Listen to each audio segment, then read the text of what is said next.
a grandes rasgos, la conclusión del metabolismo del hierro es que tenemos un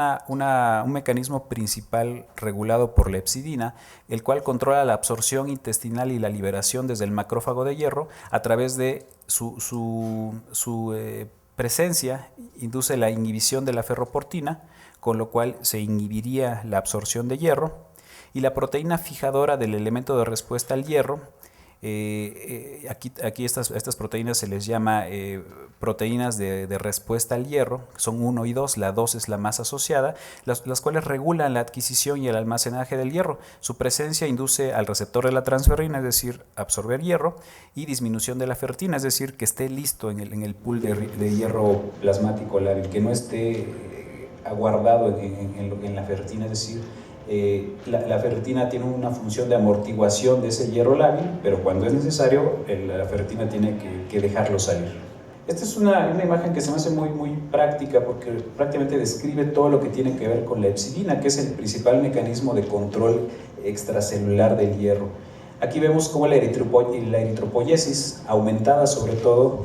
genera un efecto inhibitorio a nivel de la hepcidina a través de estas proteínas que son las que se cree sean las causales, el factor de crecimiento de diferenciación, la proteína de gastrulación, los cuales bloquean a la hepcidina. Esto en cuanto a la inhibición. En cuanto a la inducción de la hepcidina, tenemos el estado de hierro como un inductor de producción de hepcidina, tanto por la expresión de la transferrina unida a hierro en su forma férrica, que se une al receptor de transferrina y a través de una proteína moduladora, que es la proteína de la hemocromatosis, induciría la producción de eritropoyetina. Obviamente acá, ante la falta de esta proteína, como ocurre en hemocromatosis primaria, se bloquearía este proceso y generaría una disminución en la hepcidina, un aumento en la ferroportina y un aumento en la absorción como mecanismo causal o fisiopatológico de la hemocromatosis. A nivel de la proteína morfogenética ósea, esta es sensible al hierro que se encuentra a nivel celular, al que decíamos el LPI, y al unirse a su receptor, igual por proteínas cofactores como neogenina o hemojuvelina, favorece otra vez la producción de hepcidina, y cuando están bloqueadas como en modalidades de hemocromatosis, nuevamente favorece la absorción de hierro. La tensión de oxígeno que actúa a través del factor inducible por hipoxia produce furina e induce la producción de matriptasa, las cuales favorecen otra vez a los cofactores hemojuvelina y neogenina, y otra vez más producción de hepcidina. Y finalmente, este mecanismo que lo vemos mucho en anemia de enfermedad crónica, como la interleucina 6, al actuar sobre su receptor y actuar sobre la vía de Janus, induce la producción de hepcidina. Y ya a nivel intracelular, los mecanismos que se consideran principales es los que inducen a la expresión o no del receptor de la transferrina,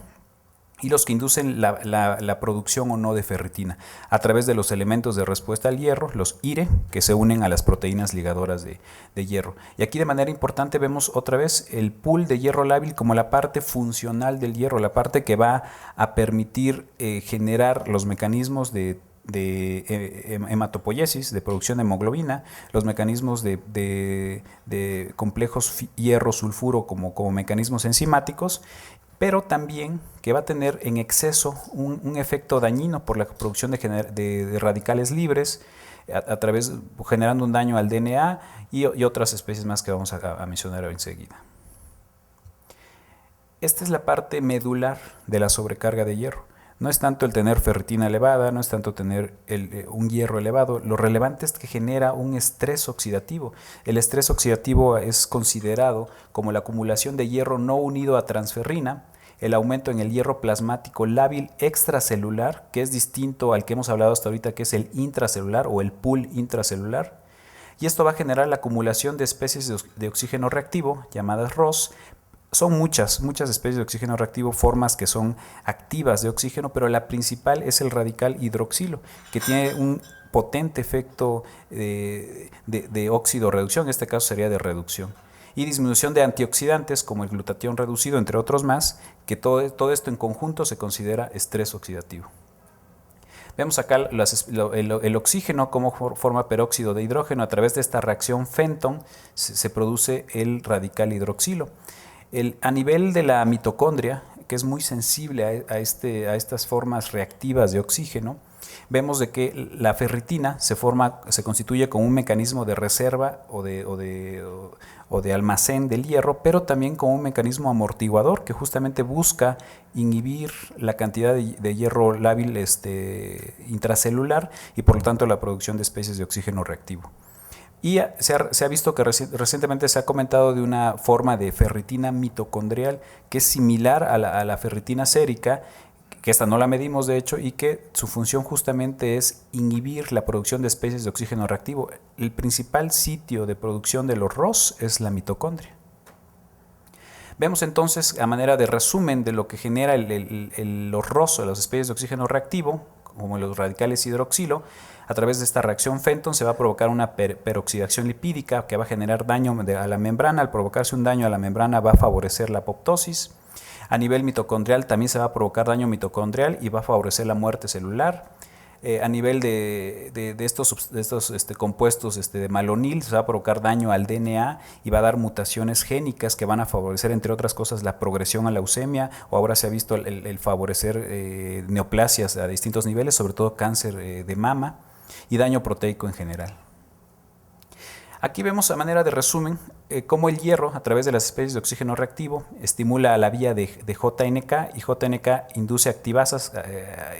a caspasas, sobre todo caspasa 3, que tiene que ver con la muerte celular, es decir,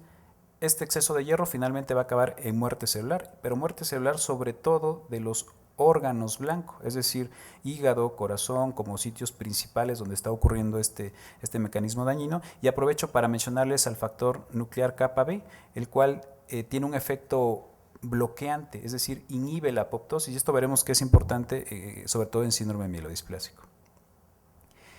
Y ya para entrar en materia, obviamente tendríamos que hablar de hemocromatosis como la variedad primaria, la variedad que es heredada, pero vemos que es muy poco frecuente. Incluso en este grupo poblacional de un estudio de Estados Unidos reportan como esta frecuencia que sería, yo supongo, muy similar a la que tendríamos acá. Es una patología que se presenta después de los 40 años de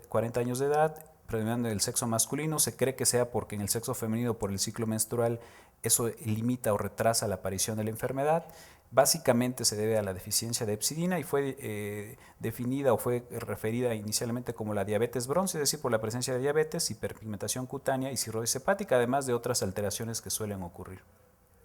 Pero como vemos, este deterioro en el eje de la hepcidina o ferroportina, pero que vemos que es el menos frecuente, la hemocromatosis primaria,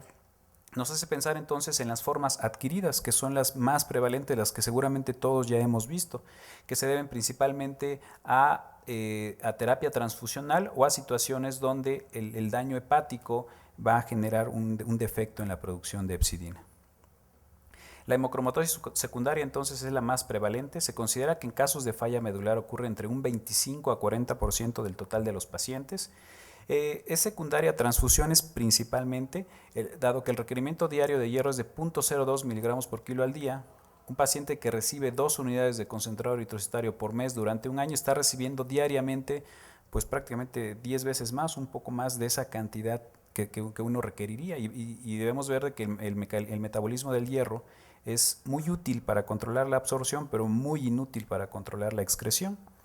Y esta situación se presenta entre 2 a 5 años de iniciar el requerimiento transfusional. Y el otro punto es la hematopoiesis ineficaz. Veíamos que el exceso de eritropoiesis favorecía al factor de crecimiento,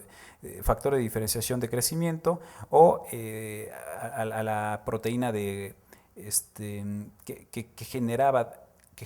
o que favorecía en este caso la inhibición de la hepcidina, ¿no?, como tal, la proteína de gastrulación. La dependencia transfusional entonces se considera y se ha definido como una condición en la que la anemia severa, en el contexto de eritropoiesis reducida o inadecuada, implica un alto requerimiento transfusional. Esto ya se sabe que reduce la supervivencia global en este grupo de pacientes, tanto por la sobrecarga de hierro como por las infecciones que tienen que ver con esta primera y las reacciones adversas transfusionales. Se ha considerado que más de 2 unidades 2 o más unidades de concentrado eritrocitario por mes en los últimos 3 meses es el indicativo de que este paciente tiene dependencia transfusional. Vemos acá ejemplos muy claros de cómo los pacientes que no reciben transfusión tienen mejores supervivencias que los que sí reciben. Y acá, de acuerdo al número de paquetes de sangre, el número de concentrados eritrocitarios que se transfunden, vemos que los que reciben 4 unidades al mes tienen una menor supervivencia que los que no reciben una sola unidad en ese lapso. Como hemocromatosis secundaria o hemosiderosis secundaria, las transfusiones son el principal motivo por el que se sobrecargan los macrófagos, se incrementa la saturación de la transferrina y esto eleva el hierro no unido a transferrina y el hierro plasmático, lo cual genera tanto aumento en las infecciones, esto está un poco discutible, pero parece que aumenta la mortalidad asociada a trasplante, la transformación a leucemia y el daño miocárdico. Sin embargo, como mencionábamos, la eritropoyesis ineficaz disminuye la hepcidina, aumenta la ferroportina y por lo tanto aumenta la absorción de hierro, y la terapia mielosupresora al inhibir la eritropoyesis también disminuye la absorción de hierro, y todo esto repleta la transferrina, que hace que se le escapen partes de hierro que son los que finalmente